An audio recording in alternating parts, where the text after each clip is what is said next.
Hi all, welcome back to my channel. എൻ്റെ പേര് അൽഫോൺസ ജോർജ്. ഞാനൊരു ക്ലിനിക്കൽ നഴ്സ് സ്പെഷ്യലിസ്റ്റ് ആയിട്ട് വർക്ക് ചെയ്യുന്നു. ഇന്ന് ഞാൻ നിങ്ങളുമായിട്ട് പങ്കുവെക്കുന്നത് വിവിധ തരം മറവി രോഗത്തെ പറ്റിയാണ്, അല്ലെങ്കിൽ ടൈപ്സ് ഓഫ് ഡിമെൻഷ്യയെ പറ്റിയാണ്. പഠനങ്ങളുടെ അടിസ്ഥാനത്തിൽ 100-ൽ കൂടുതൽ തരം ഡിമെൻഷ്യ അല്ലെങ്കിൽ മറവി രോഗമുണ്ട് എന്നാണ് പറയപ്പെടുന്നത്. ഇന്നിവിടെ നമുക്ക് കോമൺ ആയിട്ടുള്ള ചില മറവി രോഗങ്ങൾ ഏതൊക്കെയാണെന്ന് നോക്കാം. ഒന്നാമതായിട്ടുള്ളത് അൽസൈമേഴ്സ് ഡിമെൻഷ്യ. നമ്മുടെ ഡിമെൻഷ്യ ഉള്ളവരിൽ ഒരു 70% ആളുകളിലും കാണപ്പെടുന്നത് അൽസൈമേഴ്സ് ഡിമെൻഷ്യയാണ്. അതുപോലെ തന്നെ 65 വയസ്സിന് മുകളിൽ കൂടുതൽ ആളുകളിലും കാണപ്പെടുന്നത് അൽസൈമേഴ്സ് ഡിമെൻഷ്യയാണ്. ഈ അൽസൈമേഴ്സ് ഡിമെൻഷ്യ ഉണ്ടാകാനുള്ള കാരണമെന്ന് പറയുന്നത് നമ്മുടെ തലച്ചോറിൽ അടിഞ്ഞുകൂടുന്ന ഒരുതരം അബ്നോർമൽ പ്രോട്ടീനാണ്. ഈ അബ്നോർമൽ പ്രോട്ടീൻ നമ്മുടെ ന്യൂറോൺസിൻ്റെ പുറം ഭാഗത്ത് പ്ലാക്സ് ആയിട്ടും ന്യൂറോണിൻ്റെ ഉൾഭാഗത്ത് അല്ലെങ്കിൽ ന്യൂറോണുകളുടെ ഇടയ്ക്ക് ടാങ്കിൾസ് ആയിട്ടും കാണപ്പെടുന്നു. ഇത് നമ്മുടെ തലച്ചോറിലെ സെൽസിന് നാശം ഉണ്ടാകാനും ഇടയാകുന്നു. പിന്നെ ഇങ്ങനെയുള്ള അൽസൈമേഴ്സ് ഡിമെൻഷ്യ ഉള്ളവരിൽ പ്രധാനമായിട്ട് കാണുന്ന ലക്ഷണം എന്ന് പറയുന്നത് അവരുടെ ലാംഗ്വേജ് ഡിഫിക്കൽറ്റിയാണ്. അവരൊരു ടോപ്പിക്കിനെ പറ്റി സംസാരിച്ചുകൊണ്ടിരിക്കുമ്പോൾ അതിൻ്റെ ഇടയിലുള്ള ഇമ്പോർട്ടൻ്റ് ആയിട്ടുള്ള വേർഡ്സ് ഒക്കെ അവർ മറന്നു പോകുന്നു.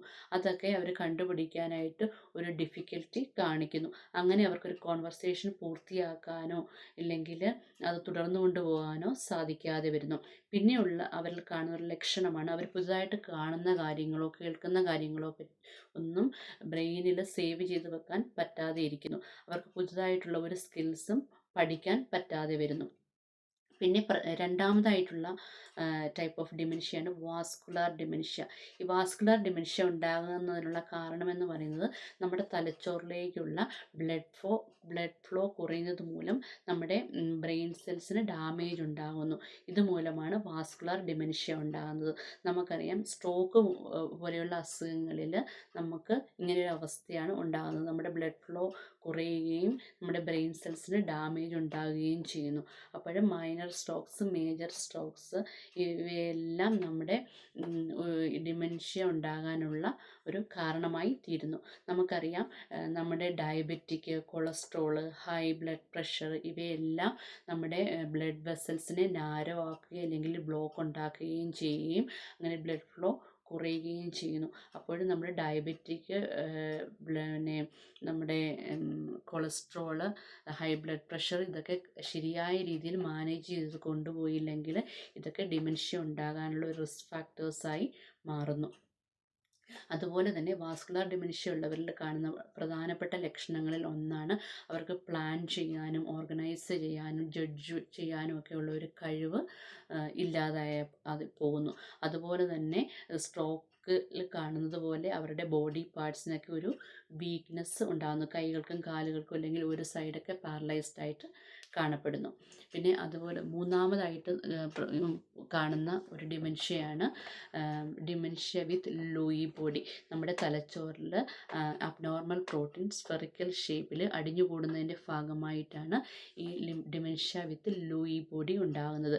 ഈ ലൂയി ബോഡി ഡിമെൻഷ്യ ഉള്ളവരിൽ കാണപ്പെടുന്ന പ്രധാനപ്പെട്ട ഒരു ലക്ഷണമാണ് വിഷ്വൽ ഹാലൂസിനേഷൻ. അതായത് നമ്മൾ കാണാത്ത അല്ലെങ്കിൽ അവിടെ ഇല്ലാത്ത ഒരു ആൾ ഇല്ലെങ്കിൽ ഇല്ലാത്ത ഒരു ഒബ്ജക്റ്റ് അവിടെ ഉണ്ടെന്ന് അവർ കാണുകയും അതിനോട് റെസ്പോണ്ട് ചെയ്യുകയും സംസാരിക്കുകയും അതിനെ ഇങ്ങനെ നോക്കിയിരിക്കുകയൊക്കെ ചെയ്യുന്നതായിട്ട് നമുക്ക് കാണാം. അതിനാണ് വിഷ്വൽ ഹാലൂസിനേഷൻ എന്ന് പറയുന്നത്. അതുപോലെ തന്നെ പാർക്കിൻസൺസ് ഡിസീസിൻ്റെ പല ഫീച്ചേഴ്സും അവരിൽ കാണപ്പെടുന്നു. അവരിലൊരു തരം ബോഡി ട്രെമർ അല്ലെങ്കിൽ ബോഡി റിജിഡിറ്റി അല്ലെങ്കിൽ ഇൻവോളണ്ടറി മൂവ്മെൻ്റ് ഒക്കെ ഉണ്ടാകുകയും അങ്ങനെ വീഴാനുള്ള സാധ്യതകൾ അവരിൽ കൂടുതലായി കാണുകയും ചെയ്യുന്നു. പിന്നെ നാലാമതായിട്ടുള്ളതാണ് ഫ്രണ്ടോ ടെമ്പറൽ ഡിമെൻഷ്യ. ഫ്രണ്ടോ ടെമ്പറൽ ഡിമെൻഷ്യ കൂടുതലായി കാണപ്പെടുന്നത് 65 വയസ്സിന് താഴെയുള്ള ആളുകളിലാണ്. ഇത് അവരുടെ ഫ്രണ്ടൽ ലോബിനെയും ടെമ്പറൽ ലോബിനെയുമാണ് കാര്യമായി ബാധിക്കുന്നത്. അവരിൽ കാണുന്ന പ്രധാനപ്പെട്ട ലക്ഷണം എന്ന് പറയുന്നത് അവരിൽ പ്രകടമായ ബിഹേവിയറൽ ചേഞ്ചസ്, പേഴ്സണാലിറ്റി ചേഞ്ചസ് എന്നിവയൊക്കെയാണ്. അതുപോലെ തന്നെ അവരിൽ കൂടുതലായിട്ട് വിഡ്രോവൽ സിംറ്റംസും കാണിക്കുന്നു. ഇനിയും ഉള്ള ഒരു ടൈപ്പാണ് ആൽക്കഹോൾ റിലേറ്റഡ് അല്ലെങ്കിൽ കൊർസക്കോഫ് സിൻഡ്രം. ആൽക്കഹോൾ റിലേറ്റഡ് ഡിമെൻഷ്യ അല്ലെങ്കിൽ കൊർസക്കോഫ് സിൻഡ്രം. ഇത് നമ്മുടെ കൂടുതൽ നാളുകളായിട്ട് ഓവറായിട്ട് ആൽക്കഹോൾ യൂസ് ചെയ്യുന്നതിൻ്റെ ഭാഗമായിട്ടാണ് കൊർസക്കോഫ് സിൻഡ്രം അല്ലെങ്കിൽ ആൽക്കഹോൾ റിലേറ്റഡ് ഡിമെൻഷ്യ ഉണ്ടാകുന്നത്.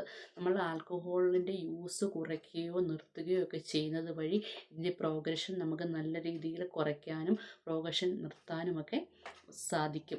ഇനിയുമുള്ള ഒരു ടൈപ്പാണ് പാർക്കിൻസൺസ് റിലേറ്റഡ് ഡിമെൻഷ്യ. അതായത് പാർക്കിൻസൺസ് ഉള്ളവർക്ക് ഫ്യൂച്ചറിൽ ഡിമെൻഷ്യ ഉണ്ടാകാനുള്ള സാധ്യത കൂടുതലാണ്. അങ്ങനെ ഉണ്ടാകുന്നതാണ് പാർക്കിൻസൺസ് റിലേറ്റഡ് ഡിമെൻഷ്യ. പിന്നെയുള്ളത് Down syndrome related dementia. Down syndrome ഉള്ള ഒരു 50% ആളുകളിലും ഫ്യൂച്ചറിൽ ഡിമെൻഷ്യ ഉണ്ടാകാനുള്ള സാധ്യതയുണ്ട്. അതാണ് ഡൗൺ സിൻഡ്രം റിലേറ്റഡ് ഡിമെൻഷ്യ. പിന്നെയുള്ളതാണ് ഹണ്ടിങ്ടൺ ഡിസീസ്. ഈ ടൈപ്പ് ഓഫ് ഡിമെൻഷ്യ നമ്മുടെ ഒരു ജീൻ, അതായത് നമ്മുടെ ക്രോമസോം 4ൻ്റെ ഡിഫക്റ്റ് മൂലമാണ് ഹണ്ടിങ്ടൺ ഡിസീസ് ഉണ്ടാകുന്നത്. ഇത് നമുക്ക് ഏർലി സ്റ്റേജിൽ തന്നെ കണ്ടുപിടിക്കാനുള്ള പല ജനറ്റിക് ടെസ്റ്റുകളും ഇന്ന് അവൈലബിൾ ആണ്. അപ്പം ഇതൊക്കെയാണ് കോമൺ ആയിട്ടുള്ള ടൈപ്സ് ഓഫ് ഡിമെൻഷ്യ.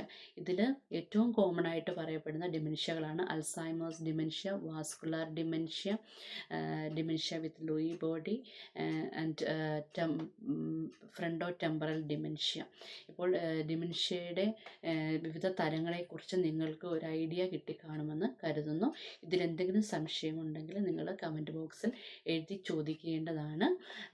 ഇനിയും കൂടുതൽ ഇൻഫർമേഷൻസുമായി അടുത്ത വീഡിയോയിൽ കാണുന്നതായിരിക്കും. Until then, bye. Thank you.